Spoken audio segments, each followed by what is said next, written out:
Muy buenos días. Se da por iniciada la vista de la causa ROL R63-2018, caratulada Constructora EPCO, Sociedad Anónima, con Superintendencia del Medio Ambiente. El tribunal solicita a los señores abogados que por favor se individualicen su nombre completo, Ruth, y a la parte que representan, por favor, partiendo por la parte reclamante.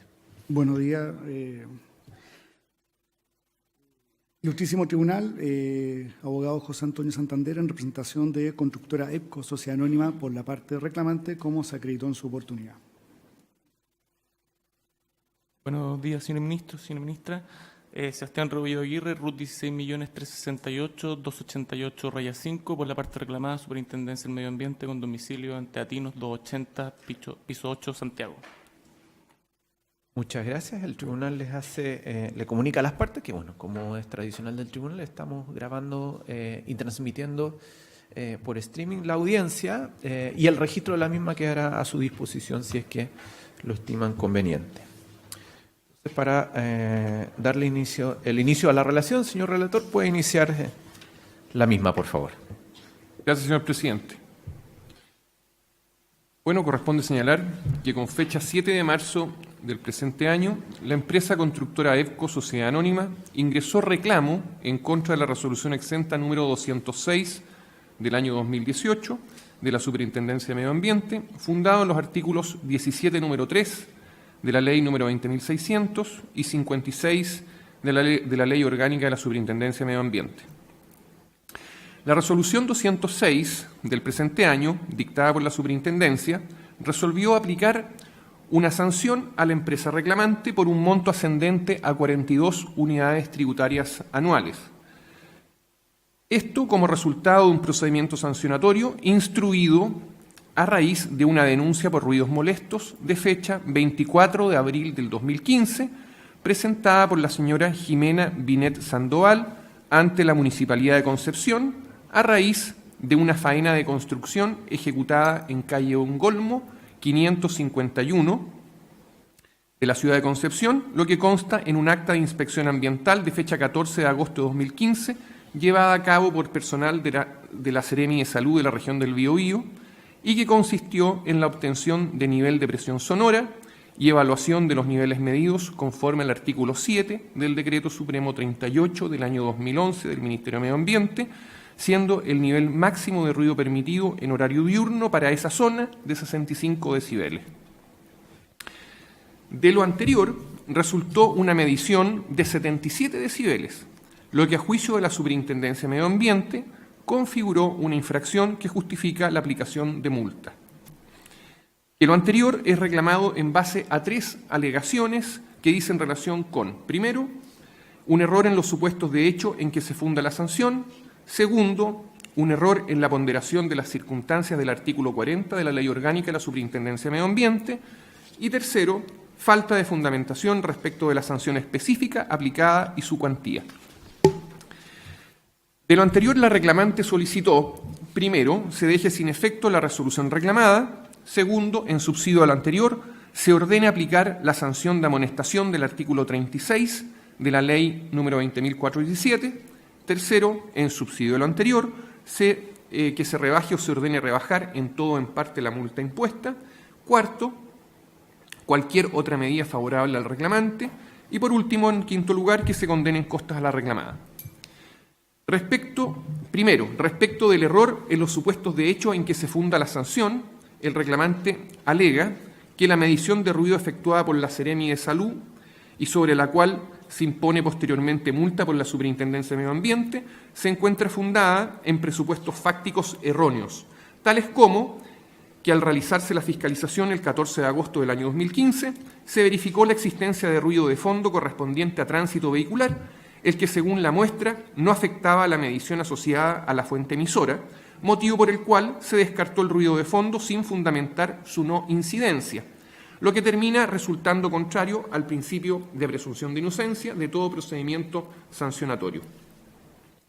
De lo anterior, señala el reclamante, es inapropiado descartar el ruido de fondo para la toma de una muestra porque el inmueble donde se encontraban las faenas se encuentra en el área céntrica de Concepción, lugar de alto tráfico vehicular.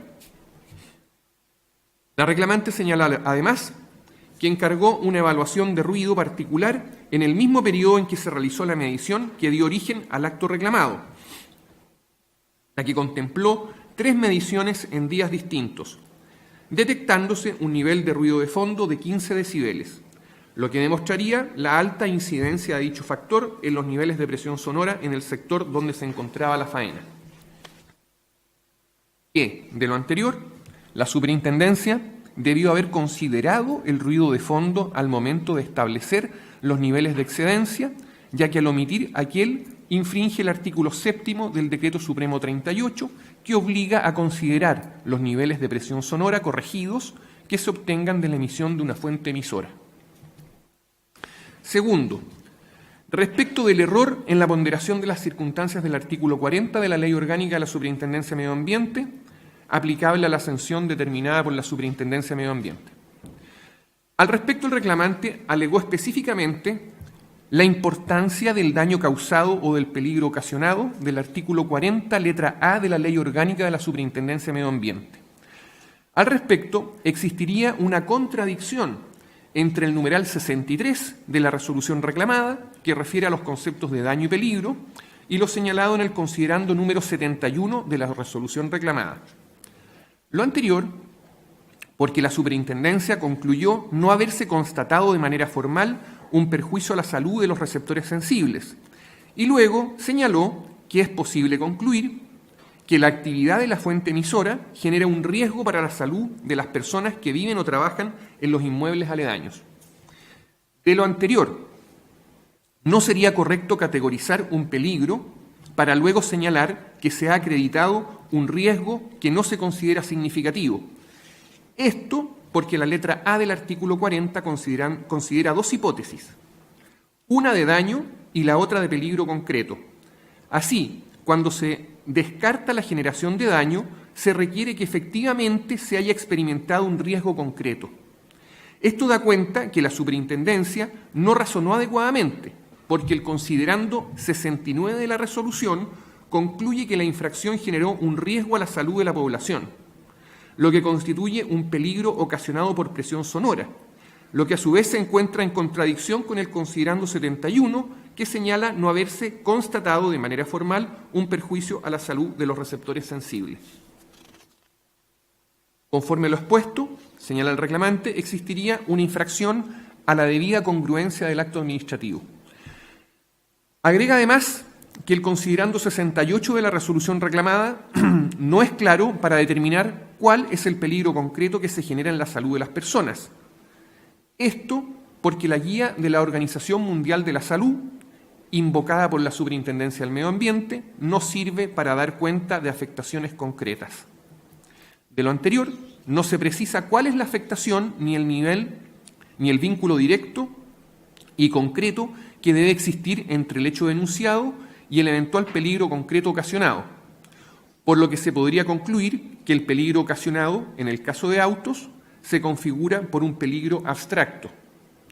Respecto de lo anterior, la reclamante alude a una infracción al principio de exhaustividad, conforme lo dispuesto por el artículo 3 de la Ley de Bases Generales de la Administración del Estado, porque se habría dado por configurada la circunstancia del artículo 40, la circunstancia del literal A del artículo 40 de la Ley Orgánica de la Superintendencia de Medio Ambiente, bajo la sola existencia de ruido, sin determinar cuál es el peligro concreto capaz de producir afectación a la calidad de vida de las personas. En tercer lugar, la reclamante alega respecto de la indeterminación de la sanción y de su cuantía. La reclamante se manifiesta de acuerdo con la Superintendencia de Medio Ambiente al haber calificado los hechos como una infracción leve, lo que concluye correcto conforme a los antecedentes, pero cuestiona la falta de fundamentación de la resolución reclamada, que aplica multa y excluye la amonestación por escrito. Por su parte, la Superintendencia del Medio Ambiente, al informar, señaló lo siguiente. El procedimiento sancionatorio por el que se aplicó la multa se fundó en gestiones previas consistentes en denuncia, inspección, requerimientos de información y análisis de la información, lo que llevó a la formulación de cargos consistente en una infracción leve resultante de la aplicación del artículo 7 del Decreto Supremo 38 del año 2011 del Ministerio de Medio Ambiente, sin que la infractora presentara un programa de cumplimiento ni formulara descargos, por lo que la resolución impugnada sería legal y dictada conforme a la normativa vigente, para lo cual se controvierten cada una de las alegaciones de la reclamante. Primero, en relación a los supuestos errores de hecho en que se funda la sanción, la Superintendencia de Medio Ambiente señaló lo siguiente: que la reclamante pretende desvirtuar la configuración de la infracción en base a argumentos de índole técnico, para lo cual acompañó a estos autos un estudio técnico de la empresa Ecos Ingenieros Consultores. Sin embargo, dicho estudio terminaría confirmando la validez de los resultados obtenidos por la Superintendencia. La Superintendencia, además, defiende la metodología utilizada por la Seremi de Salud para el muestreo del ruido constatado. Señala que la evaluación del ruido de fondo por sobre el ruido de la fuente emisora se encuentra regulado por el artículo 19 del Decreto Supremo 38 del año 2011 y si aquel afecta significativamente la medición, procede la corrección de los valores, en caso contrario no. Y al momento de la medición se evaluó si el ruido de fondo era percibido en presencia de la fuente emisora, concluyéndose que no afectaba significativamente la medición por cuanto se identificó únicamente a la fuente emisora. Que lo anterior es concordante con el punto 9.3 del Protocolo Técnico para Fiscalizadores del Decreto Supremo del Ministerio de Medio Ambiente número 38 del año 2011 y concordante con las exigencias asociadas al control de ruido en instrumentos de competencia de la Superintendencia, aprobado mediante resolución exenta número 867 del 16 de septiembre del 2016, instrumento en el que se explican los criterios técnicos y prácticos para la fiscalización y evaluación del ruido. De lo anterior, la afectación de ruido de fondo sobre el campo sonoro de la fuente puede ser evaluado mediante dos criterios. Uno técnico, que se basa en medir ambos niveles y compararlos, comprobándose que estos no se afectan y estableciendo las correcciones que correspondan según la normativa. Y uno práctico, basado en la percepción clara de una única fuente predominante, pudiendo descartarse cualquier otra fuente de ruido. Como ya se ha mencionado, señala la Superintendencia, la medición del ruido de fondo corresponde más bien a una evaluación. Segundo, en relación al supuesto error en la ponderación de las circunstancias del artículo 40 de la Ley Orgánica de la Superintendencia de Medio Ambiente, la Superintendencia señaló lo siguiente: que la reclamante confunde los términos riesgo significativo propio del artículo 36, número 2, letra B, con importancia del peligro ocasionado del artículo 40, letra A, ambas de la Ley Orgánica de la Superintendencia de Medio Ambiente.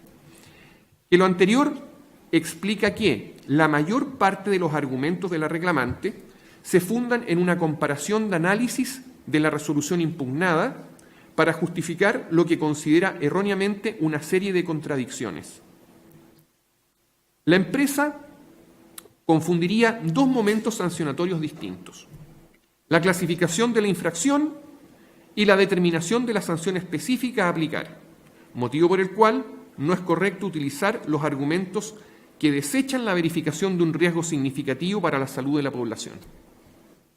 Según la Superintendencia, tanto el considerando 71 como los considerandos 69 a 72 de la resolución reclamada refieren únicamente al análisis de las circunstancias contenidas en la letra A del artículo 40, cuando lo pretendido por el reclamante fue hacer referencia a los considerandos 32.3, lo que evidencia una copia de otro reclamo poco afortunada. La Superintendencia agrega además que la jurisprudencia de los tribunales ambientales es consistente en señalar que para que proceda la circunstancia de la letra A del artículo 40 de la Ley Orgánica de la Superintendencia, se requiere la verificación de un riesgo concreto, lo que es coincidente con el riesgo que opera bajo la figura del artículo 36, número 2, letra B. Sin embargo, en este último caso, el legislador ha señalado que no basta con que sea cualquier riesgo concreto, sino uno significativo, por lo que la diferencia en ambos casos no dice relación con un asunto de riesgo concreto, pues en ambos casos debe serlo. El asunto estribaría en la significancia del riesgo. Para la superintendencia, lo anterior explica que las infracciones, aun cuando puedan estimarse que no han generado un riesgo significativo, no puedan clasificarse como graves. Esto sin perjuicio de considerarse la circunstancia de la letra A del artículo 40. De lo expuesto, la superintendencia señala que la significancia no se puede acreditar en el caso concreto por falta de antecedentes disponibles, de ahí que son cosas diferentes la existencia de un riesgo concreto que la significancia de dicho riesgo. Por último, respecto a este punto, la superintendencia señala que todo lo anterior demuestra que la empresa confunde gravemente las hipótesis de riesgo contenidas en el artículo 36, numeral 2, letra B, respecto del artículo 40, letra A, lo que demuestra un desconocimiento de la lógica sancionatoria de la Ley Orgánica de la Superintendencia de Medio Ambiente. Por último, para terminar, la superintendencia señala en relación a la supuesta indeterminación de la sanción específica aplicada y su cuantía lo siguiente. Esta alegación sería una copia de los argumentos de la empresa Turbus en el reclamo rol número R172 del año 2018, seguido ante el segundo Tribunal Ambiental, y que lo pretendido por la reclamante es un estándar de fundamentación que permita revelar, respecto de cada una de las circunstancias del artículo 40, el factor numérico específico que se otorgará en la ecuación para la determinación de las sanciones, lo que escapa de lo establecido por la Ley Orgánica de la Superintendencia de Medio Ambiente y por las propias bases metodológicas para la determinación de sanciones. De lo anterior, no se puede pretender la determinación de un modelo de carácter tarifario que desnaturalice la finalidad disuasiva de la sanción y que elimine los espacios de discrecionalidad de la Superintendencia de Medio Ambiente. Y por último, señala la Superintendencia que el hecho de que se haya adoptado una sanción de multa y no una amonestación por escrito radica en el hecho de que al tratarse de una sanción del artículo 39, letra C, de la Ley Orgánica de la Superintendencia, la Superintendencia se encuentra habilitada para su aplicación, por lo que su adopción depende de la ponderación de las circunstancias del artículo 40 sobre la infracción ya configurada. Sería todo, señor presidente. Por concluida la relación, muchas gracias. Entonces, conforme a lo anunciado por la parte reclamante, representada por el abogado señor José Antonio Santander Guidi, tiene 30 minutos para alegar conforme lo anotado. Puede comenzar su alegato, señor Santander. Gracias, su señoría. Con la venia, su señoría, paso a alegar en representación de Constructora EPCO, Sociedad Anónima, en la causa caratulada Constructora EPCO con Superintendencia del Medio Ambiente, rol R63-2008. En primer término, su señoría, me voy a referir a los hechos de la presente reclamación. Efectivamente, con fecha 24 de abril del 2015, se efectúa una denuncia por parte de la señora Jimena Binet Sandoval, propiedad colindante a la construcción que estaba efectuando Constructora EPCO Sociedad Anónima respecto del edificio Concepto Now. La dirección de la denunciante es Freire 1170, segundo piso. Para graficarlo posteriormente y contextualizarlo, una fotografía del lugar, el edificio que construye EPCO está en una esquina. En la calle Freire vive la persona que hace la denuncia. Pues bien, en abril del 2015,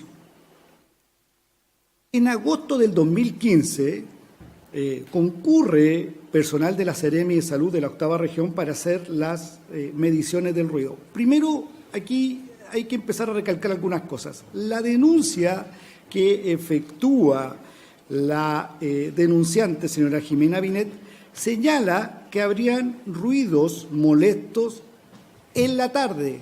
Estamos hablando posterior 6, 7 de la tarde hasta las 23 horas. Cuando concurre personal de la superintendencia, lo hacen a las 2:30 de la tarde y la medición va desde las 14:30 hasta las 15:10 horas. Pero lo efectúa en otra dirección, por la calle Ongolmo, 551. Primer hecho. Segundo hecho. Cuando concurre el fiscalizador, descarta de plano el ruido de fondo. Simplemente dice cómo está claramente determinado el origen, la emisión del ruido. Ahí en la gráfica podemos ver la fotografía, la calle Freire y la propiedad colindante, y la medición se hace por la calle Ongolmo, donde estaría el otro edificio.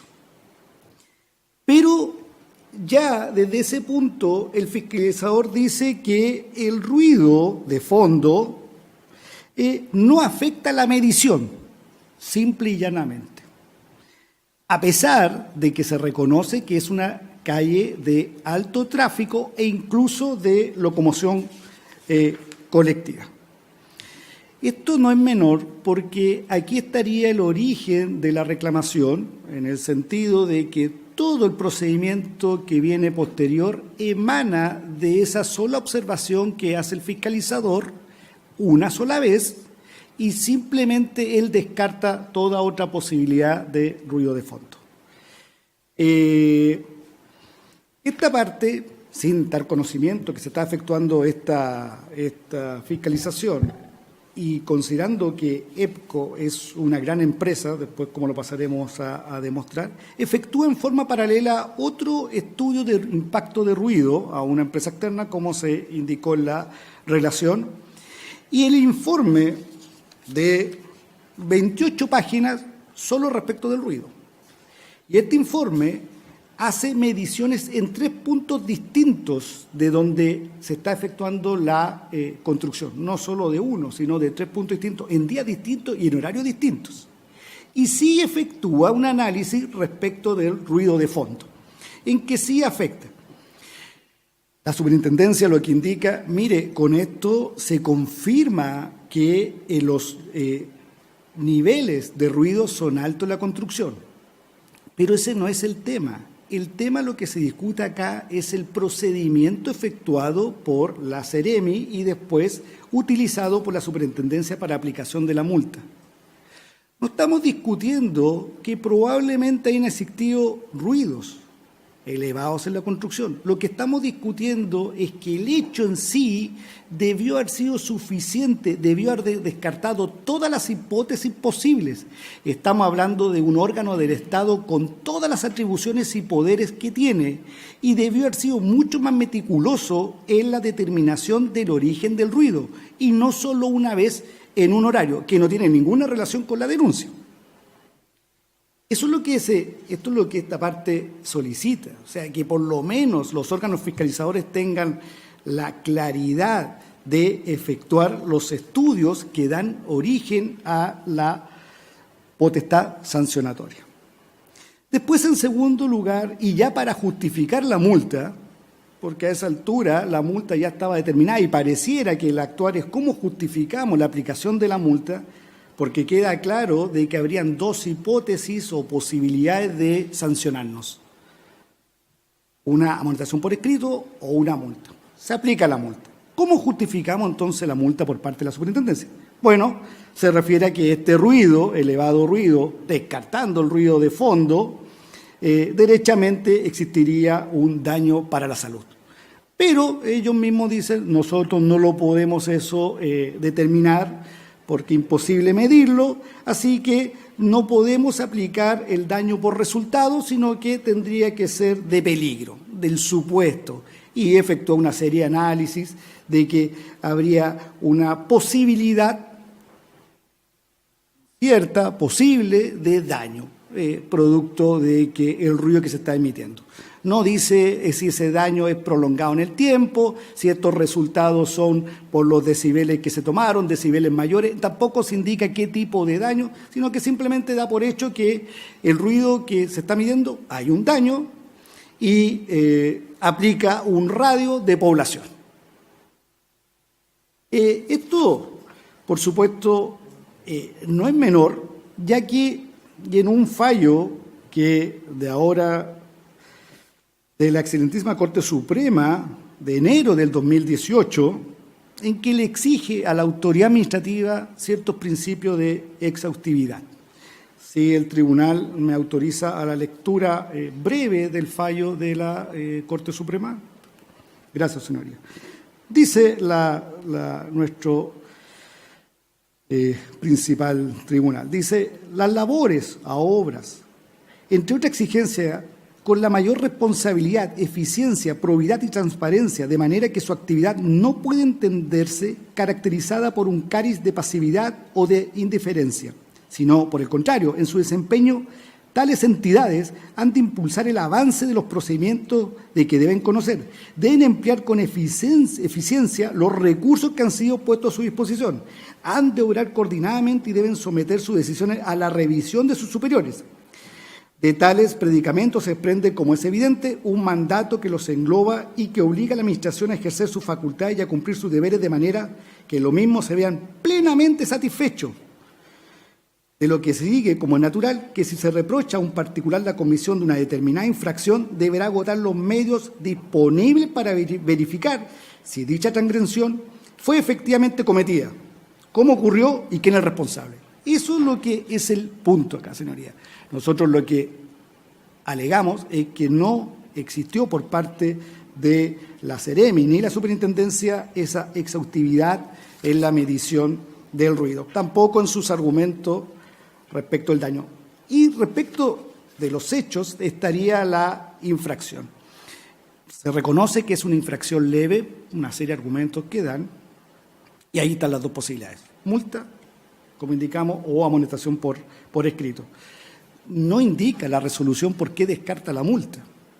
Debería estar justificado porque ellos dicen, no, mire, a pesar de que es primera vez que EPCO tiene una instancia como esta, a pesar de ser una empresa a nivel nacional con grandes proyectos de impacto, nunca ha tenido ninguna infracción. Pero a pesar de eso, se aplica simplemente la multa, descartando la amonestación.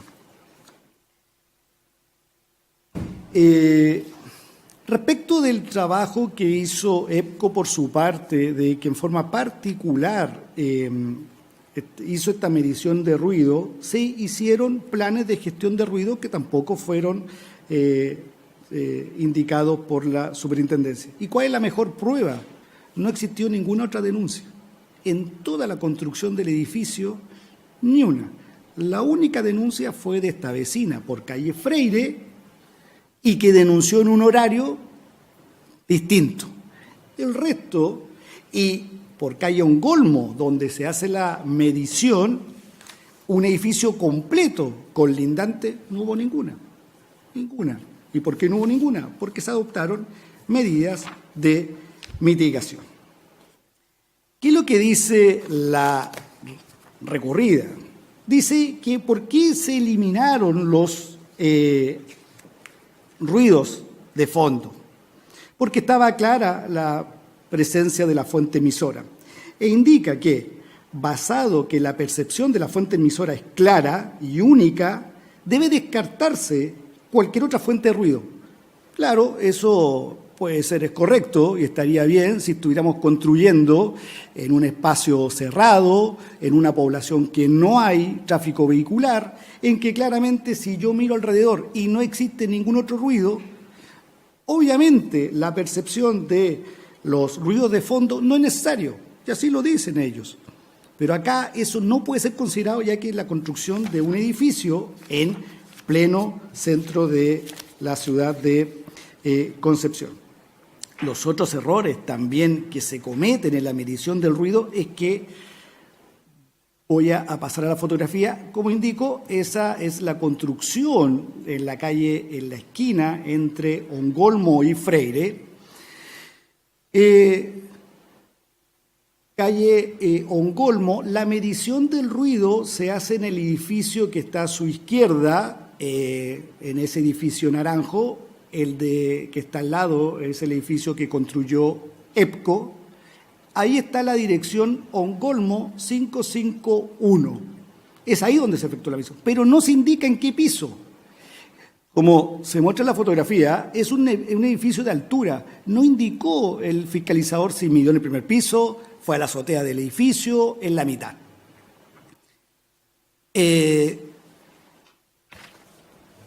El edificio al lado se muestra donde se mide, edificio altura. tráfico vehicular por la calle Freire y la dirección de la denunciante es ahí, Freire 1170, que es por al lado. Es ahí donde se efectuó la denuncia. ¿Qué ocurre con los principios en derecho?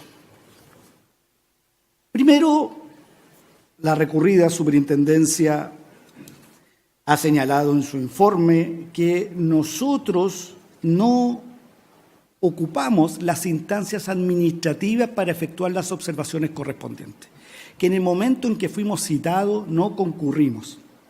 Eso, señoría, no tiene ninguna relevancia y no puede ser considerado, ya que está el principio de los actos de la Administración de la impugnabilidad. Siempre un acto, en la instancia que sea, puede ser impugnado. El hecho que no hayamos impugnado en la sede administrativa no le quita valor ni importancia a las alegaciones que se están efectuando en estrados. Por algo existe esta posibilidad de la instancia jurisdiccional. El otro principio que estaríamos violentado con este acto es el principio de la motivación, el razonamiento lógico, especialmente por respecto al daño, en la cual ellos no hacen un estudio, una determinación cuál fue el realmente daño que estaría justificando su multa. También estaría afectándose el principio de la proporcionalidad, principio no menor, ya que es el único que establece las restricciones que tiene la autoridad administrativa para poder ponderar sus actos, para que no sean discrecionales frente a las atribuciones que tiene. También estaría violentado, su señoría, el principio de la necesidad. ¿A qué se refiere el principio de la necesidad? Y esto no es menor por lo siguiente. La denuncia fue en agosto del 2015. Recién el 19 de mayo del 2017, 2 años después, se efectúa el procedimiento sancionatorio. Y de la multa es de fecha 16 de febrero del 2018. El edificio se terminó de construir el 6 de octubre del año 2016. Cuando todo esto se hizo, ya el edificio estaba construido. No había nada que se pueda hacer frente a las reclamaciones que estaba haciendo la superintendencia. ¿Y por qué se viola ahí el principio de la necesidad? Porque los actos de la Administración tienen que ser eficaces, tienen que producir un efecto. Por algo tienen esta potestad de fiscalizar y sancionar. Es para que produzcan algo. Aun cuando el acto pudo haber sido real, esa eficacia se pierde cuando han transcurrido 2 años. Teniendo todas las atribuciones que tiene un poder del Estado, transcurren 2 años recién para efectuar el procedimiento y aplicarnos la sanción. Por tanto, este acto ya, toda medida no tiene razón de ser. Todo esto tendiente a señalar de que la multa no tiene ninguna aplicación para una actuación como esta. Entonces, aquí la superintendencia ha violado algunos principios de la ley de base: imparcialidad, probidad, contradictoriedad y exhaustividad. Por tal argumento, su señoría, esta parte solicita en primer término que la resolución quede sin efecto. En subsidio, si considera que los presupuestos fácticos de la superintendencia son reales, que se considere la amonestación que existe en vez de la multa. Sí, en subsidio, si estima la aplicación de la multa, que ésta se rebaje, o en subsidio cualquier otra medida tendiente que UCIA estime pertinente. Todo lo anterior con condenación en costa de la parte reclamada. Muchas gracias, señor Santander. Gracias. Por terminado su alegato. Puede comenzar conforme lo anunciado por la parte reclamada, entonces, representado por el abogado señor Sebastián Rebolledo Aguirre. Tiene 30 minutos para alegar. Puede comenzar su alegato, señor. Muchas gracias, señor ministro.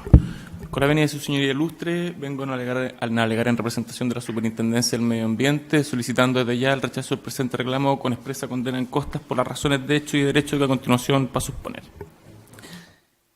Habiendo escuchado el alegato de mi distinguido contradictor, muchas gracias.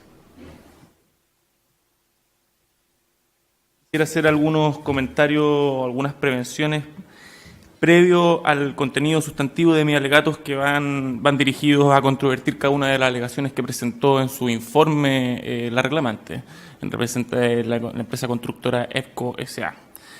Bueno, esta prevención, ¿qué quiere decir o tiene relación con contextualizar un poco cuál es el trabajo que realiza la Superintendencia del Medio Ambiente o los órganos de la Administración del Estado a propósito de un instrumento de gestión ambiental que muchas veces pareciera estar un poco olvidado en comparación al resto de los instrumentos de gestión ambiental respecto de los cuales la Superintendencia debe ejercer su potestad fiscalizadora y sancionadora?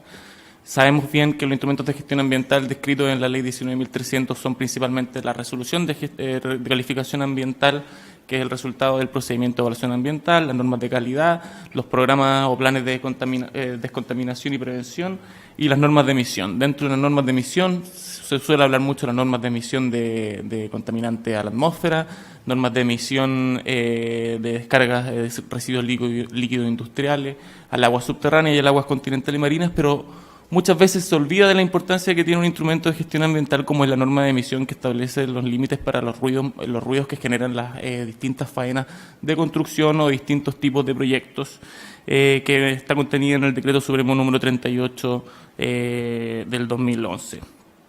A propósito de esta norma de emisión, cabe señalar, señor Ilustre, como es conocido y ya puede ser que sea conocido por ustedes, gran parte de las denuncias que recibe la Superintendencia, más del 90% de las denuncias que recibe la Superintendencia año a año, son denuncias a propósito de superaciones de los límites establecidos en esta norma de emisión. Eso muy por sobre cualquier otro tipo de denuncia asociada a otros instrumentos de gestión ambiental. La mayoría de estas denuncias, a su vez, son presentadas ya no por autoridades, sino que simplemente son presentadas por personas naturales, personas que viven afectadas día a día por los ruidos que son generados por distintas fuentes emisoras.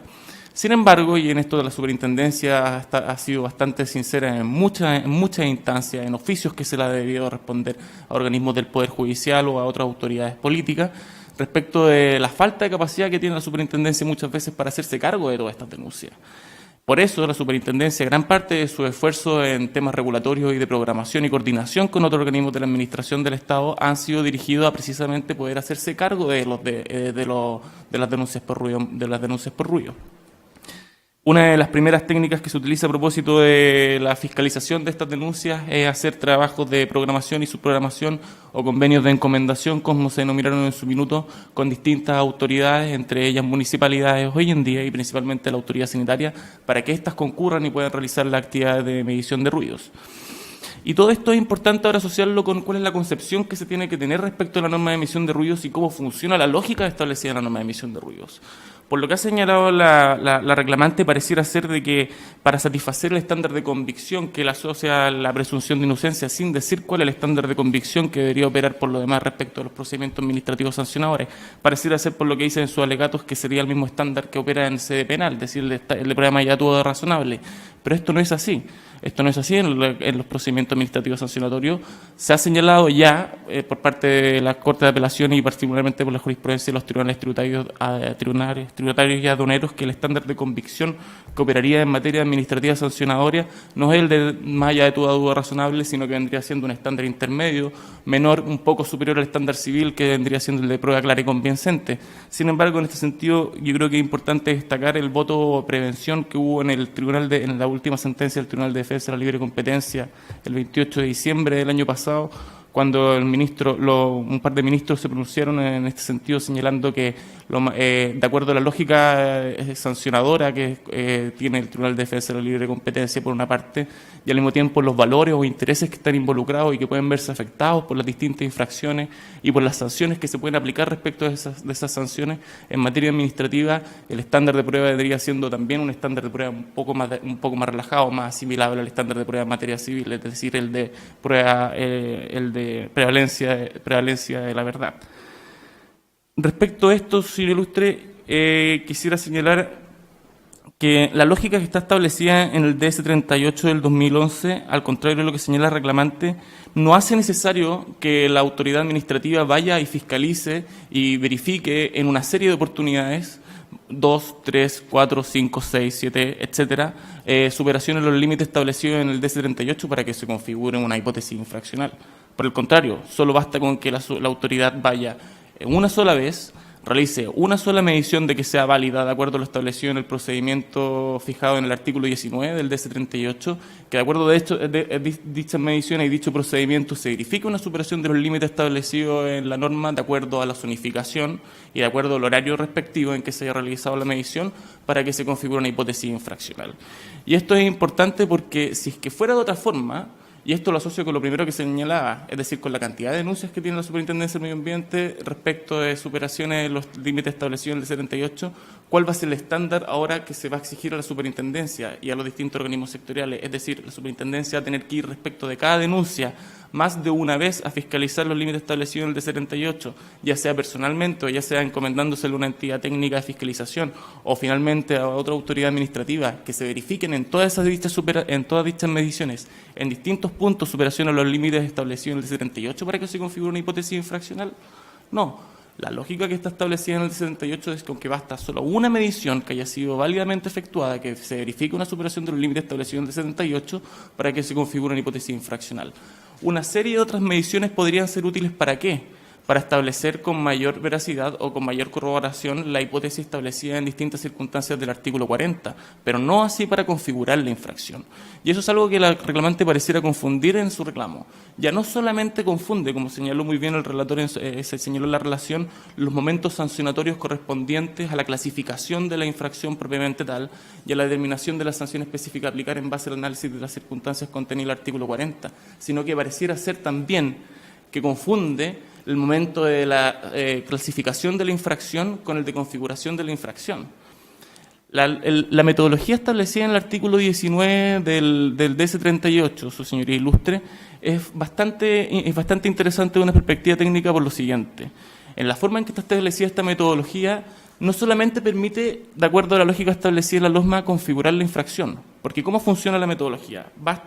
Debe ir el fiscalizador, que por lo demás los hechos constatados por él mismo tienen presunción de veracidad y que deben ser controvertidos en primera instancia en el procedimiento administrativo sancionador y no en instancias posteriores. Si todo esto queremos realmente darle un valor a la dialéctica que ocurre dentro del procedimiento en aras de la búsqueda de la verdad. Pero esto no fue así en el caso concreto, pero en el procedimiento de medición establecido en el artículo 19 del D78, ¿qué es lo que debe hacerse? Se concurre a las actividades de fiscalización, se identifica cuál es la fuente emisora. La fuente emisora vendría siendo en este caso la faena constructiva, que está claramente identificada en la denuncia que recibió la superintendencia.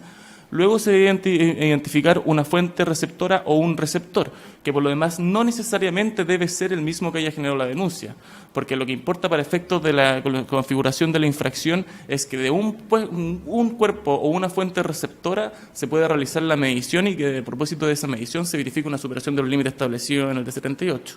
El hecho de que no se haya realizado la medición en el domicilio del denunciante, que por lo demás no ocurrió, por como ustedes podrán ver en el expediente, porque así fue, lo único que podría generar en la práctica es alguna alegación por parte del mismo denunciante respecto de la diligencia practicada por la superintendencia por no haberse hecho cargo de su denuncia. Pero esto no fue así. No da eso pie para invalidar la medición realizada por parte de la superintendencia siempre y cuando se haya identificado un receptor. Entonces, se identifica un emisor, se identifica un receptor y luego se identifica una técnica o un procedimiento o metodología de medición. Este es un procedimiento técnico que consta de distintas etapas. Una de las primeras etapas, la más fundamental para el caso en el que estamos, es identificar primero si es que hay o no, de acuerdo a lo que dice el artículo 19, un ruido de fondo que pueda afectar significativamente la medición de ruidos. ¿Qué es lo que quiere decir que pueda afectar significativamente la medición de ruidos? Quiere decir de que sea un ruido de fondo de tal magnitud que no permita realizar una medición clara de cuáles son los ruidos que emanan de la fuente emisora. Para determinar si es que dichos ruidos son o no significativos, el protocolo de medición de ruidos del D78 y al mismo tiempo el manual de aplicación que aplicaba respecto de la norma del Decreto Supremo 146 de 1997 que fijaba la antigua norma de medición de ruidos son concordantes en que esa determinación primero se realiza simplemente a oído. Es decir, el fiscalizador se encuentra en el receptor, frente al emisor, y oye, percibe si es que hay algún ruido de fondo que haga necesario realizar dos mediciones. ¿Y cuáles vendrían siendo esas dos mediciones? Primero, una medición del ruido de fondo y luego una medición del ruido que emana de la faena sin la presencia del ruido de fondo, y se comparan los resultados. Pero este procedimiento o este análisis técnico solo se realiza si es que a simple oído el fiscalizador da cuenta de que hay un ruido de fondo que puede afectar significativamente las mediciones. Eso no fue lo que ocurrió en la especie. En la especie el fiscalizador lo que se percató fue de que había un ruido de fondo que no afectaba significativamente las mediciones de ruido, porque el ruido predominante era el ruido de la faena. Por lo tanto, concurrió simplemente a realizar la medición de la faena. Eso es completamente, esto está completamente de acuerdo a lo establecido en los procedimientos del DC-38 y sus protocolos de aplicación. Por lo tanto, lo alegado por la reclamante respecto a los errores y los supuestos de hechos no son tales. Pero esto se debe analizar a mayor abundamiento, su señoría ilustre, con lo señalado por la misma empresa reclamante.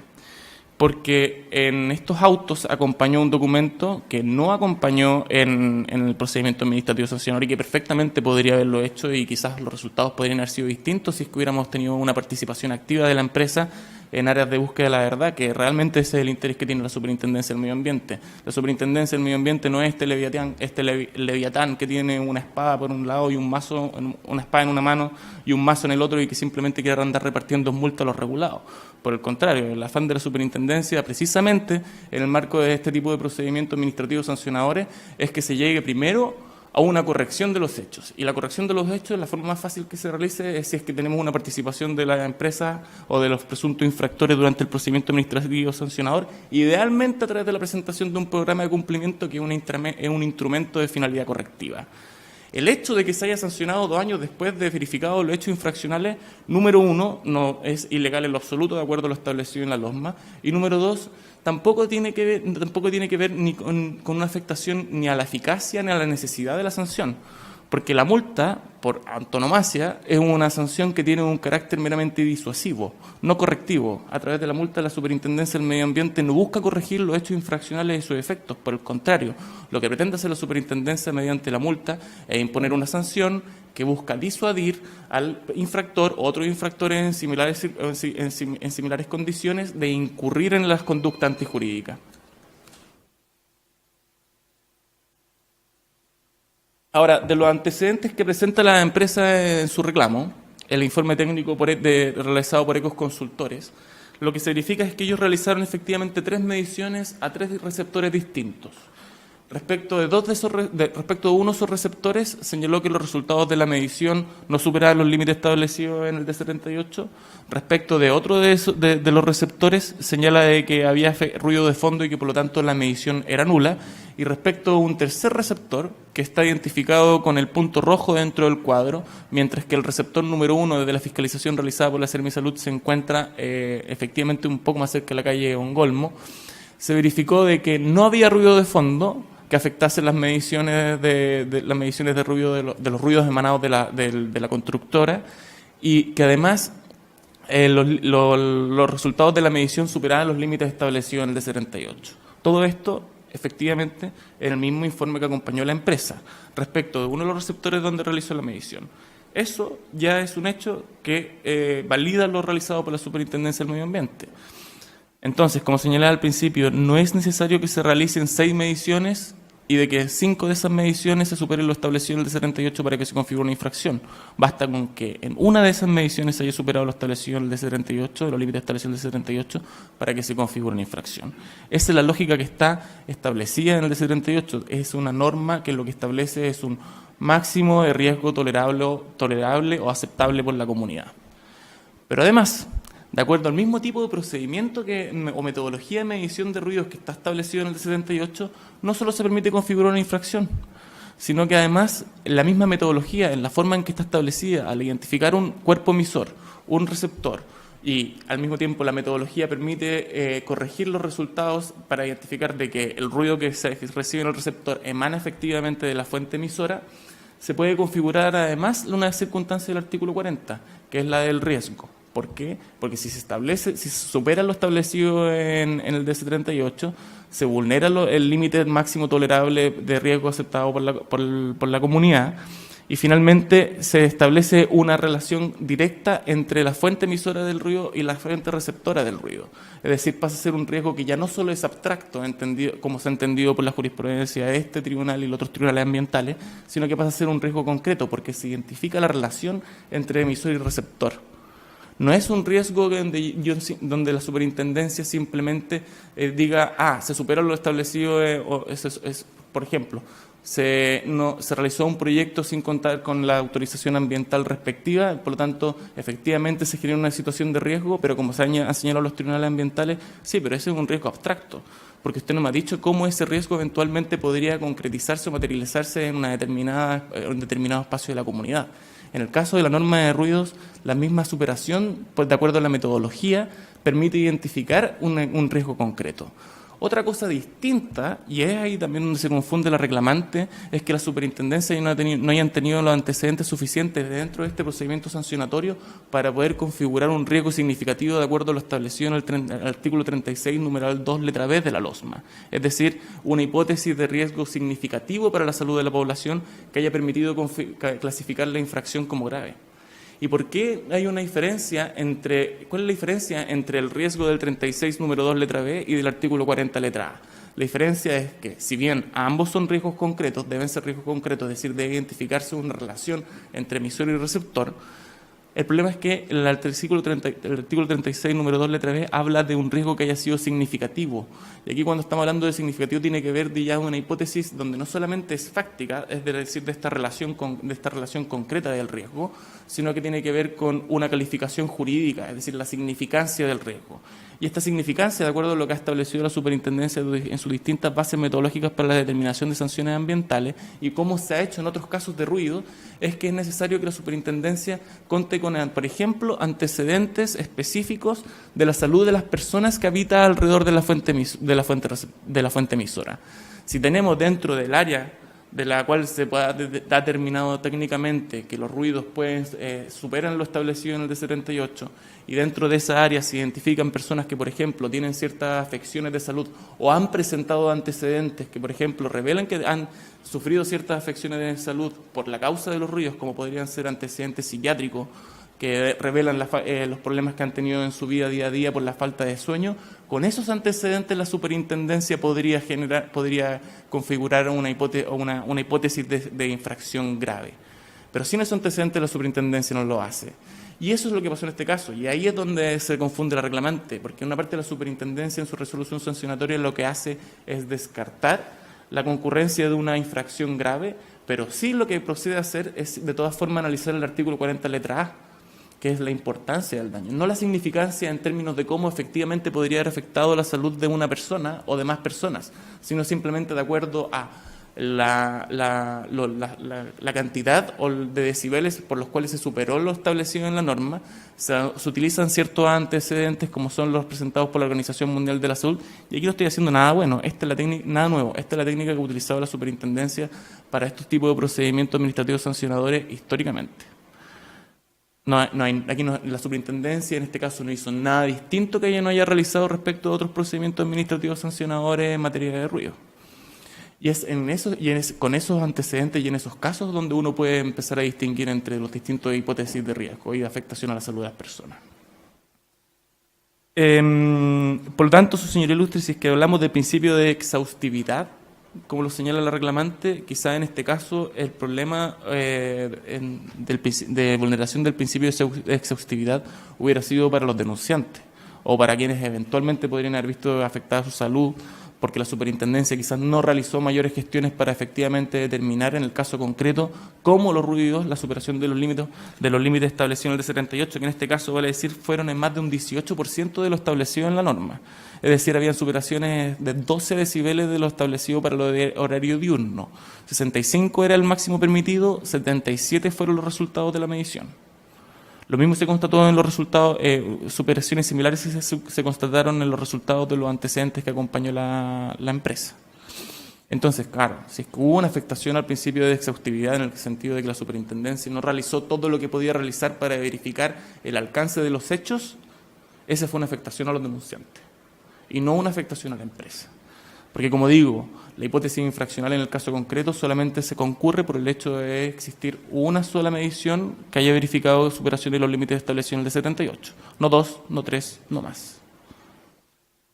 Finalmente, señor Ilustre, ya para terminar, porque me escapé un poco de todo lo que tenía planeado en mi alegato, quisiera señalar que con respecto a la indeterminación de la sanción y su cuantía, la superintendencia desarrolla claramente a lo largo de toda su resolución sancionatoria cuáles son los antecedentes que se tuvieron en cuenta para optar por una sanción de multa. Y estos antecedentes son finalmente los que se plasman en el análisis de las circunstancias del artículo 40.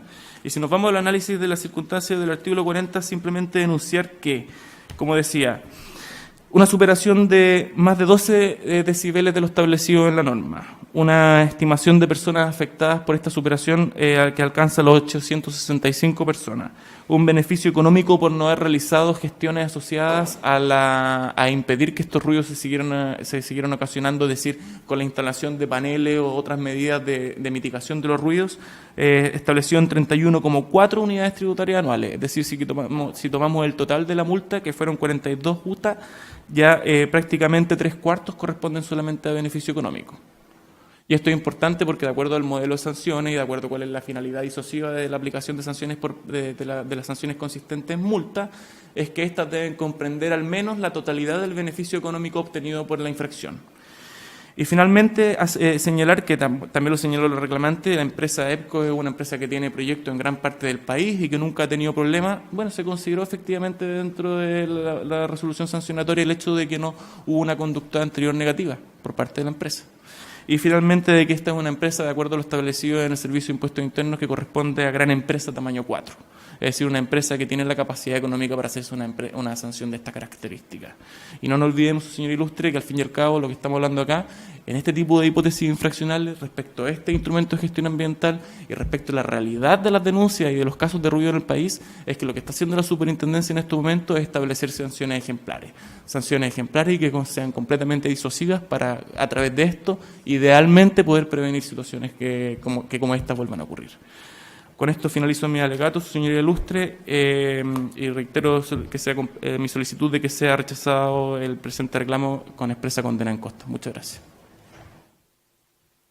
Por terminado su alegato, muchas gracias. El tribunal consulta al señor Rebolledo, al señor Santander, si es que existen puntos de hecho que quiera aclarar respecto a... No, señoría. No existiendo puntos de hecho, el tribunal procederá a hacer preguntas.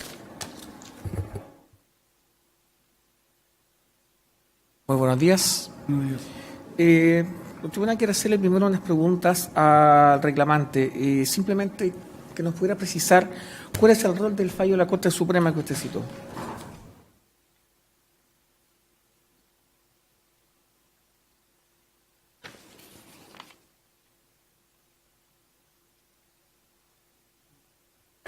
Buscando, señoría.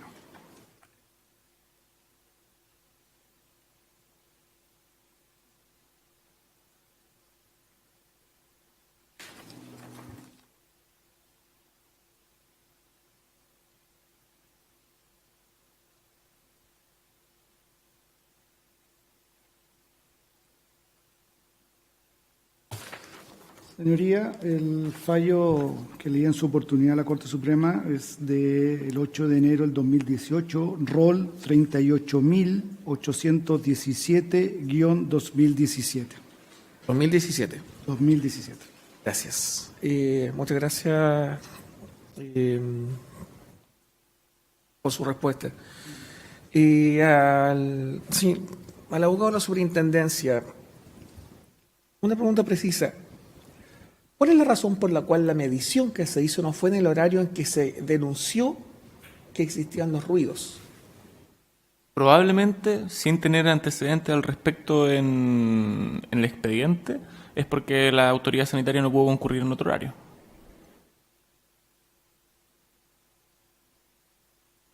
Y en cuanto a la determinación del máximo riesgo tolerable o aceptable por la comunidad, que este concepto, digamos, jurídicamente hablando, un concepto normativo jurídicamente no determinado. La determinación de este máximo riesgo tolerable entonces lo determina la superintendencia conforme a su metodología al decir la aplicación de las sanciones. No, viene implícito en los límites establecidos en el D78. Perfecto, o sea, pero ¿cómo se califica este máximo riesgo? El máximo riesgo, ¿Qué es lo que caracteriza un riesgo para determinar que sea máximo o no? el límite establecido en el D78, es decir, si es que el instrumento de gestión en este caso, la norma de emisión de ruidos contenida en el Decreto Supremo 38 del 2011, señala de que para un determinado horario, en un determinado sector, el límite de decibeles van a ser X, ¿Ya? sobre X se supera el riesgo aceptado. Ahí se llama- Bajo X estamos dentro del riesgo aceptado. O sea, es una calificación de carácter binario ya establecida por una tabla. Exactamente. Muchas gracias.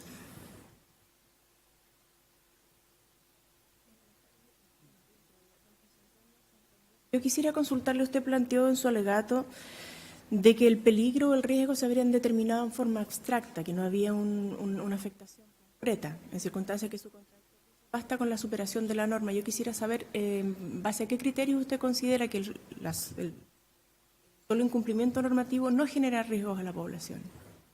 El fundamento indica la propia resolución de la superintendencia, que la propia resolución de la superintendencia dice que no pudo medir cuál fue el daño efectivo que se produce por la emisión de ruido.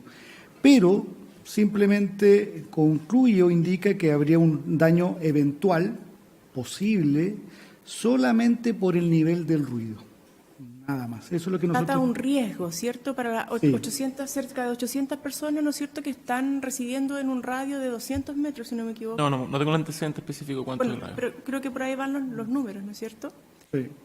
Porque el nivel de presión sonora, o sea, el nivel de ruido ambiental en una determinada medición estaba sobrepasando un estándar de calidad establecido por el Estado como el límite máximo permitido en ese tipo de sector residencial para que la gente pueda vivir en paz. Sí. Entonces, más que entender lo que dice la superintendencia, le reitero un poco la pregunta. Quisiera saber en base a qué criterios considera usted de que ese escenario no constituye riesgo, porque la superintendencia sobrepasar la norma con 800 personas viviendo en un entorno de 200 metros no lo es. Consideramos que no es un riesgo, primero porque independiente, o sea, si sacamos independiente que al nivel de ruido que se llega medido por la superintendencia, solamente ello indica que emana del emisor, que será la construcción, sacando eso, simplemente diciendo que ese nivel de ruido no habría un daño, nuestro fundamento se basa en que no hay otro reclamo. Si es que hubo un aumento, por eso es para nosotros importante mediciones más allá de una, porque efectivamente pudo haber sido una situación puntual en una construcción y eso no se puede negar. Hay ciertas máquinas en la construcción que sí emiten un ruido fuerte determinado. Ejemplo, las máquinas que suben el cemento a los pisos de arriba, los motores, eso. Pero son momentos determinados, acotados. Aquí entonces lo que estaría haciendo la superintendencia es diciendo, prácticamente si ese nivel de ruido lo mantenemos durante toda la construcción, efectivamente puede haber un daño. Pero aquí es un tema puntual. Y es más, y también lo que nosotros consideramos que no corresponde es que todos los departamentos del edificio colindante, que fue donde se tomó la medición, no hubo ni un reclamo. Por tanto, a lo más debería la superintendencia ponerse en la hipótesis que fue solamente una situación particular al momento de la medición. Y que por tanto no se podría extrapolar eso. Entiendo que hay una componente de permanencia en el tiempo. Exactamente. La que usted está señalando. Sí. Entonces, eso me lleva necesariamente a otra pregunta. Necesitaría que usted me aclarara por cuánto tiempo se prolongó la construcción del edificio, ¿no es cierto? Y en esa historia de vida de construcción, ¿en qué Sí. momento se produce estas actividades de insonorización que produjeron este escenario favorable, ¿no es cierto?, en el cual ya no se registraron más denuncias? Sí. Para simplificar la pregunta, ¿cuánto tiempo estuvo funcionando estuvo construyendo sin esas obras de insonorización y cuánto tiempo entonces la obra La obra de mitigación? La obra comenzó el 1 de diciembre del 2014, la construcción del edificio. Concluyó el 6 de octubre del 2016.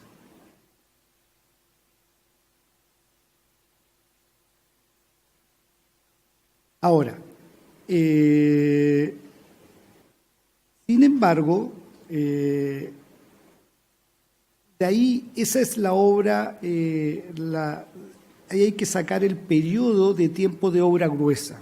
O sea, efectivamente, durante el periodo de obra gruesa, que instalación de cemento, etcétera, sí se pueden haber producido de ruidos excesivos. Sin embargo, cuando se hizo el estudio externo, que fue en agosto del 2015,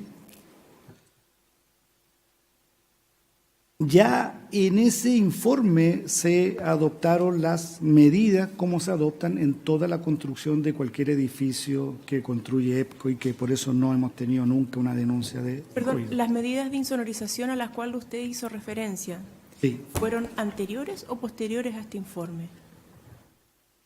Se comienzan con medidas que son, como estaba en la fotografía, que se muestra una serie de paneles alrededor y se van avanzando. Y después, cuando se hace la medida, se adoptan medidas extraordinarias con este informe que se solicitó externamente. Pero estos son solamente momentos específicos en el tiempo y duran los primeros periodos de la construcción. Después son ya trabajos de detalles. Bien. Voy a formular una pregunta que también se la voy a dirigir a usted, Sebastián, en el sentido de que me gustaría que pudiera identificar si es que existe alguna, ¿no es cierto? Yo asumo que producto de ustedes han estudiado en profundidad el decreto 38, así como los instructivos que se han emanado para la verificación de su cumplimiento. ¿Existe alguna medición de las 4 que han sido presentadas que a su juicio considere está realizada en plena conformidad a la normativa?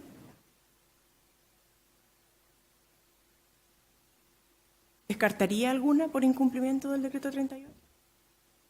Lo que ocurre, y tal como lo dijo el contradictor, claro, efectivamente las mediciones se pueden hecho bajo la reglamentación de la época, estamos hablando varios años atrás, que es el reglamento en que establece la forma de medición.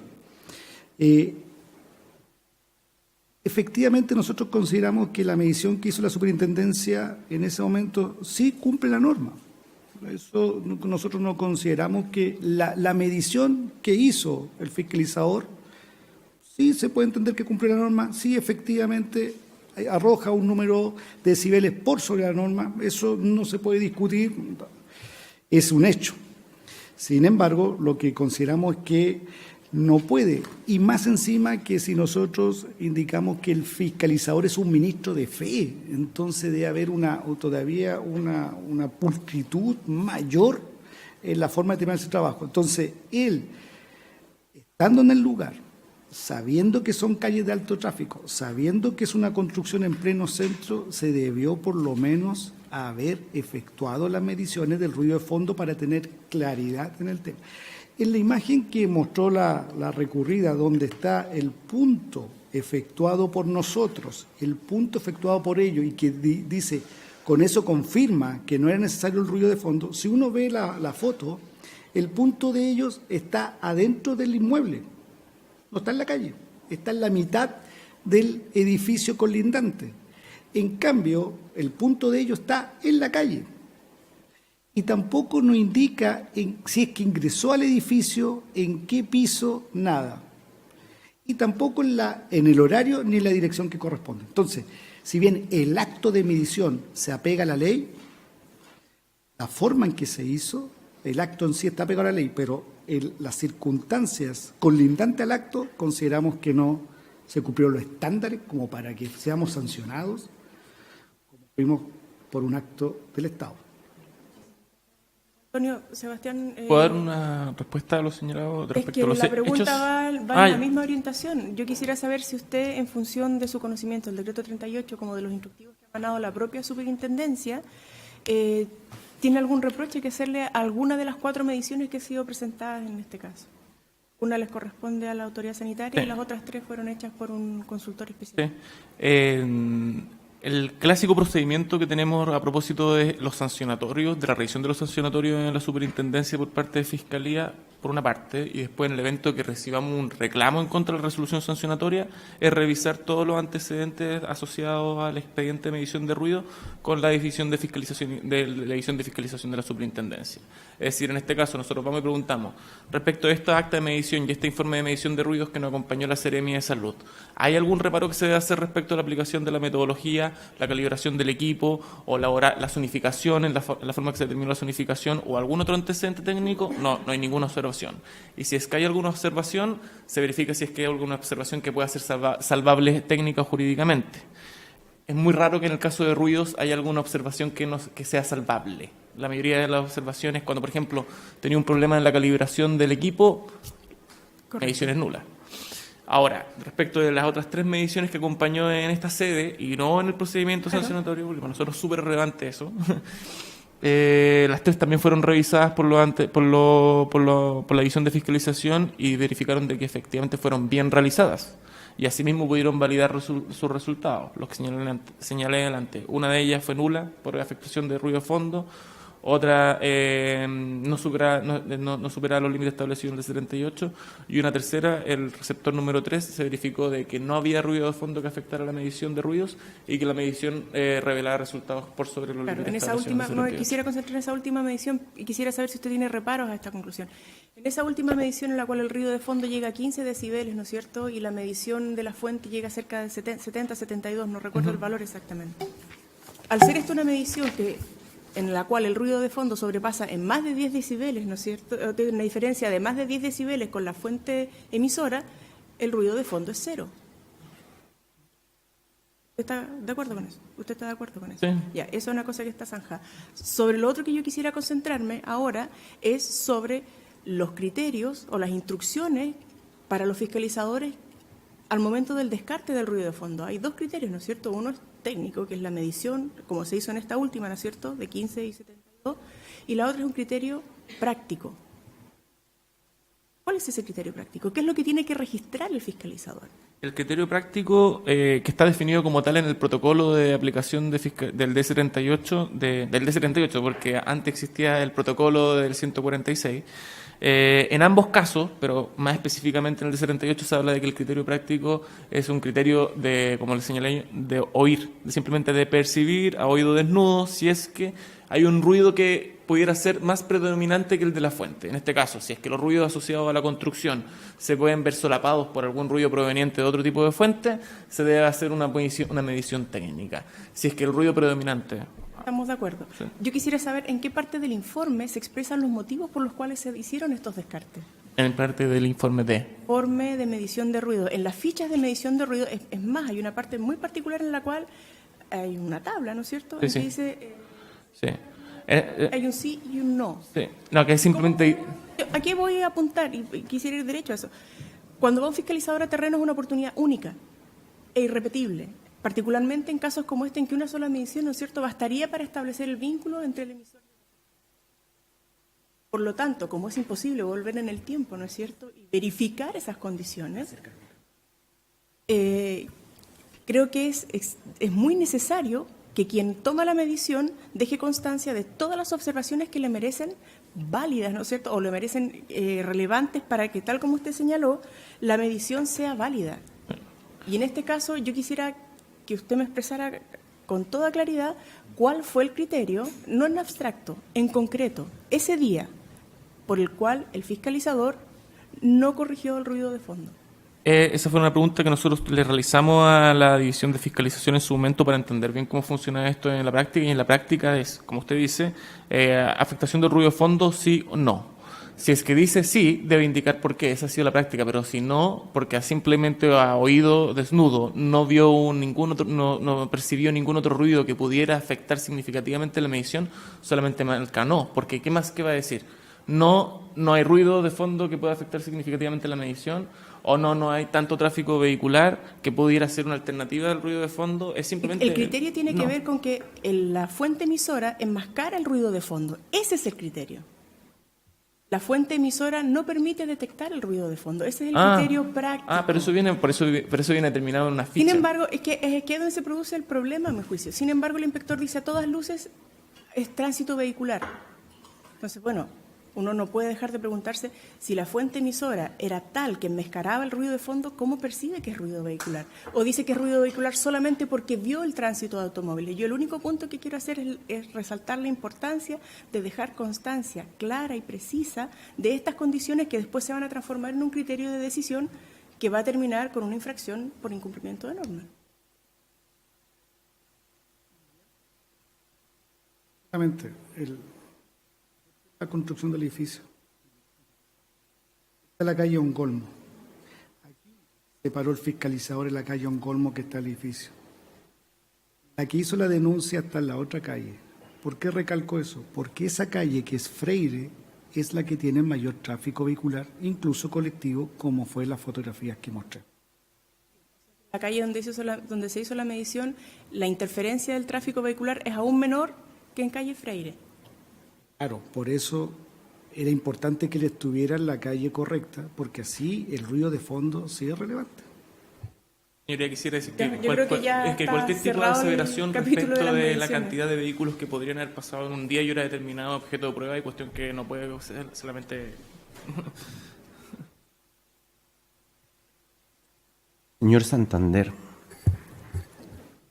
usted acaba de decir durante su alegación y en aclaración a las preguntas, dice que la superintendencia sí cumplió con la norma en la medición. El acto de la medición, sí. Respecto a la medición. Y en ese acto de medición, ¿el nivel constatado por la superintendencia era superior a 65 decibeles? Sí, señoría. Ok. En las mediciones que ustedes hicieron posteriormente, en las 3 mediciones, ¿los niveles superaron los 65 decibeles? La medición R1 fue el 7 de agosto, fue 58. ¿A qué hora fue eso?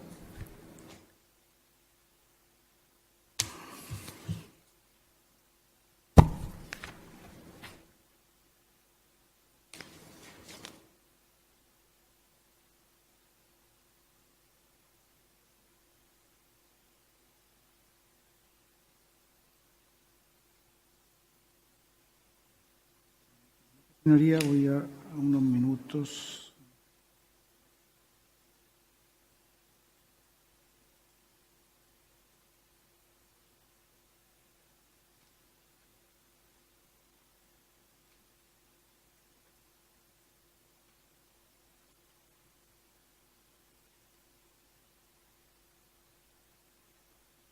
No tengo ese dato, señoría, a mano. ¿No?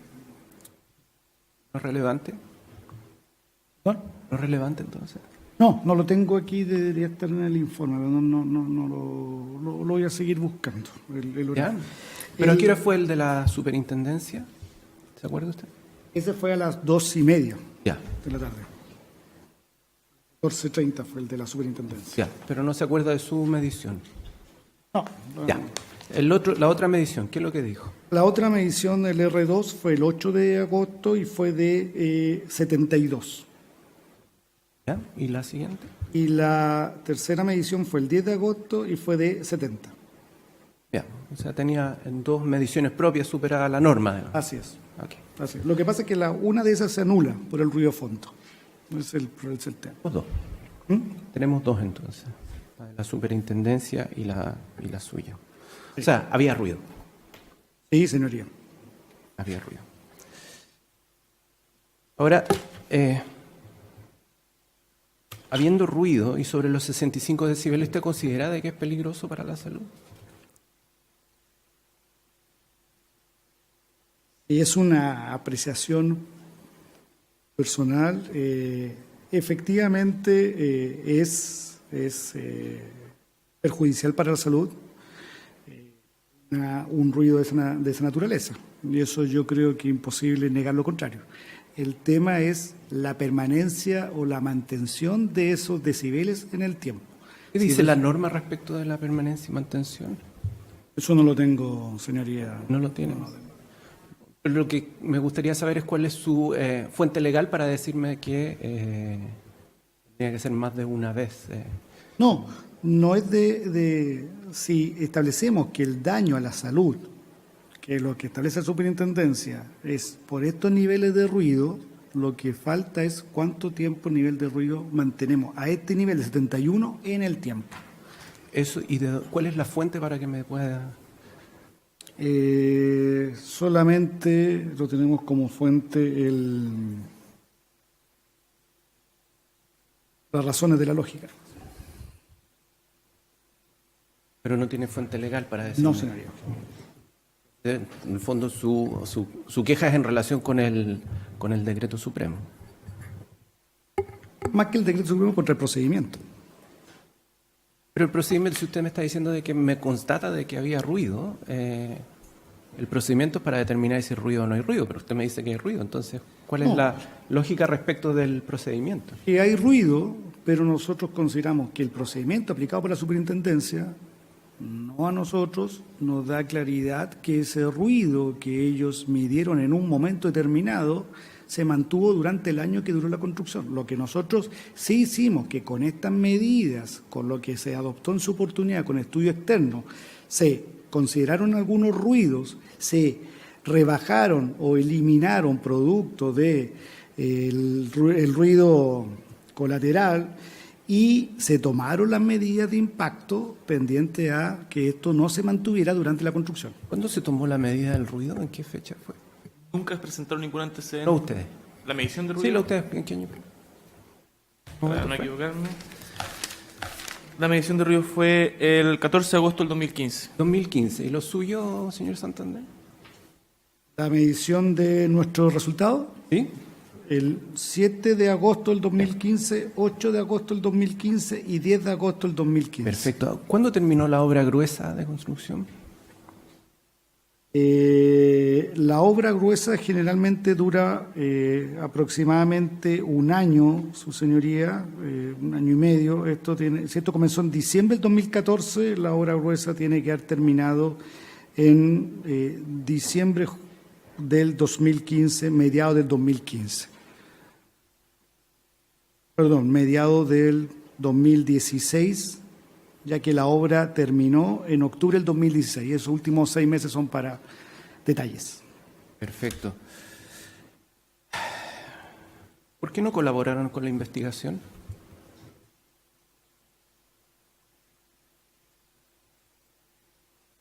Fuimos notificados, señoría, correctamente en las dependencias de la Casa Matriz en Santiago y EPCO organizacionalmente se subdivide en zonas.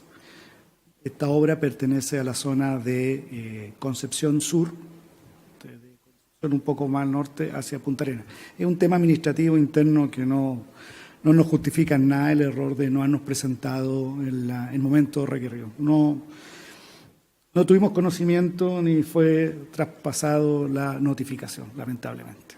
Es por eso, señoría, no hay otra razón de por qué no nos presentamos. Es una empresa grande, no tiene comunicación Santiago con Concepción. Fue un error. Y por último, en respecto de la indeterminación de la sanción, fórmula de cálculo, Tribunal ya ha dicho con anterioridad respecto precisamente de este punto, en el momento en que no existía la guía metodológica, que entendía que era una facultad discrecional de la superintendencia, con una sentencia, en la medida en que no existía una metodología. Pero luego la superintendencia sacó una metodología. ¿Por qué no se mostró la fórmula de calcular la tarifa si existe una metodología de cálculo? Ahí, señor Ilustre, yo creo que una pregunta se pueden distinguir distintos niveles respecto de qué es lo que muestra la superintendencia a la hora de aplicar la multa. O sea, a determinar la multa. Número uno, nosotros seguimos utilizando el criterio de distinguir entre, por un lado, aquellas circunstancias del 40 que son de orden cuantitativo y aquellas circunstancias del 40 que son de orden cualitativo.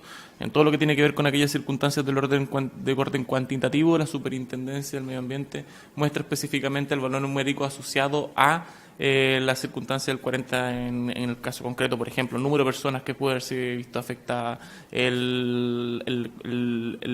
la superación de lo establecido en la norma, el beneficio económico y la capacidad económica de la empresa. Luego, la fórmula propiamente tal, la ecuación está contenida en las bases metodológicas para la determinación de sanciones ambientales. Lo que no revela la superintendencia hasta el día de hoy es el valor específico asociado a cada uno de los factores que se encuentran dentro de la ecuación al que corresponde el modelo de determinación de sanciones ambientales. Si es que nosotros llegásemos a hacer eso, transformaríamos el modelo de determinación de sanciones ambientales en un modelo de carácter tarifario como la misma Corte Suprema en su minuto dijo que no era necesario, incluso después de la primera versión de las bases metodológicas para la determinación de sanciones ambientales. La Corte Suprema dijo la superintendencia no puede tener un modelo donde revele el valor asociado a cada uno de los factores del modelo, de la ecuación, que permita transformarlo en uno de carácter tarifario. La superintendencia, cuando dictó el modelo para la determinación de sanciones ambientales, lo que estaba haciendo era reducir un poco el espacio de discrecionalidad, pero no anularlo en lo absoluto. Entonces, desde que nosotros contamos con el modelo para determinación de sanciones ambientales, incluso su versión 2015 y ahora con su versión 2017, lo que hemos hecho es estar en un punto intermedio, donde si bien se reduce la discrecionalidad y nosotros revelamos ciertos aspectos asociados a la determinación de sanciones ambientales, no lo hemos transformado no hemos transformado en el fondo la resolución sancionatoria en una ecuación matemática. Y esa no es la pretensión de la superintendencia tampoco. Ahora, pero la guía metodológica sí factoriza este tipo de consideraciones, ¿cierto? Revela la ecuación. Revela la ecuación. Y en esa ecuación tiene que estar factorizado precisamente el componente no económico, de afectación. Lo que se identifica después son simplemente claves asociadas a cada uno de esos factores. Por ejemplo, en el riesgo de afectación de la salud de las personas se indica si es que ha sido un riesgo alto, bajo, medio. En el número en las mismas bases para la determinación de sanciones ambientales establece cuáles son los rangos dentro de los que se mueven cada uno de los valores de las multas asociadas dependiendo del tipo de la clasificación de la infracción. O sea, ya entre el ejercicio que uno puede hacer comparando, por un lado, el modelo para la determinación de sanciones ambientales y por el otro, lo revelado en la resolución sancionatoria, uno puede fácilmente llegar a determinar en muchos casos si es que la superintendencia se ha excedido en sus facultades discrecionales de acuerdo a los mismos instrumentos que ya ha dictado, o si se encuentra dentro del marco de razonabilidad y proporcionalidad que se ha fijado. Pero no revela, y eso es evidente, en toda resolución sancionatoria de la Superintendencia del Medio Ambiente no se traspasa la ecuación a la resolución sancionatoria donde se identifique en cada uno de los distintos factores el valor asociado a ese factor. Y esa no es la pretensión de la Superintendencia y nunca fue la pretensión de la Superintendencia al dictar el modelo para la determinación de sanciones ambientales.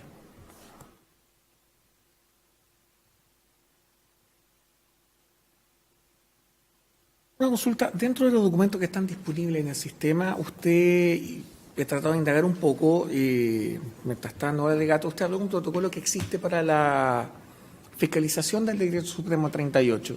Y quisiera saber, el que yo encontré aquí disponible es la resolución 867 de la Superintendencia del año 2016. Sí. ¿Es ese protocolo al que usted hace mención? Sí, ese protocolo que es una actualización del manual de aplicación para la norma de emisión de ruidos molestos generados por fuentes fijas que correspondía al decreto 146. Porque usted lo pregunta por la fecha. Exactamente, ¿no? Y básicamente, además, lo pregunto por si es ese protocolo al que debió haberse ajustado, o tal vez se ajustó, el fiscalizador para la determinación de ruido de fondo y todo lo que usted señaló. Fue otra pregunta que se le realizó a la edición de fiscalización porque nos percatamos de la diferencia en la fecha y queríamos saber, bueno, esto debe a cuál es la práctica que han tenido los fiscalizadores históricamente, y me dijeron sí. Entonces, ¿hay algún otro instrumento al cual yo pueda acudir para justificar la forma en que procedió la autoridad sanitaria al momento de realizar la fiscalización, dado que el protocolo asociado al Decreto Supremo 38 es posterior a la fecha de dicha fiscalización? Y me dijeron sí, tiene el manual de aplicación del 146 que reitera en los mismos términos e incluso mucho más específicos la forma en que se debe realizar la fiscalización de ruido.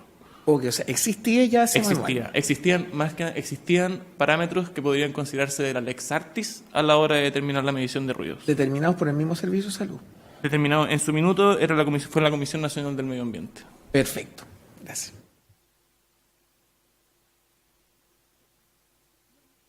Tratar de hacerlo lo más corto posible, pero es un tema que me parece que no es menor. Me pareció que usted señaló, ¿no es cierto?, de que en este formulario solamente se justifica o debe justificar el fiscalizador cuando sí considera de que el ruido de fondo afecta a la medición. Cuando sí, y ahí uno existe dentro de lo que es la ficha para el reporte de la medición Claro. de ruido, indicar observaciones asociadas a cuál fue el ruido de fondo que a su juicio Quería justificó. llamarle la atención sobre ese fenómeno, Sí, porque sí. si está obligado a justificar cuando sí va a medir ruido de fondo, no está obligado a justificar cuando no lo mide, es una suerte de paradoja, porque del momento en que yo decido que el ruido de fondo sí afecta a la medición, estoy obligado a, 1, medirlo y restarlo si procede, o 2, modelarlo y restarlo si procede. Por lo tanto, creo que la necesidad de justificación no radica Es que en es ese difícil, acto, sino que es precisamente en difícil el otro. cuando existe una alternativa que te marca la existencia o la inexistencia de algo y que tú percibes por tu oído. Si es que no lo percibes, justificar más allá del no lo percibo. Claro, pero eso ya sería una justificación. Sí, Pero por eso solamente podría precisarse más, pero el fondo es tachar un cuadro que dice no. Eso es cómo funciona en la práctica. Quiero llamar la atención sobre que es más importante justificar el no en este caso que justificar el sí. Podría ser. Voy a transmitirlo a quien corresponda. No habiendo más preguntas, se pone fin a la audiencia. Se agradece a los señores abogados. Muchas gracias. Gracias, señoría.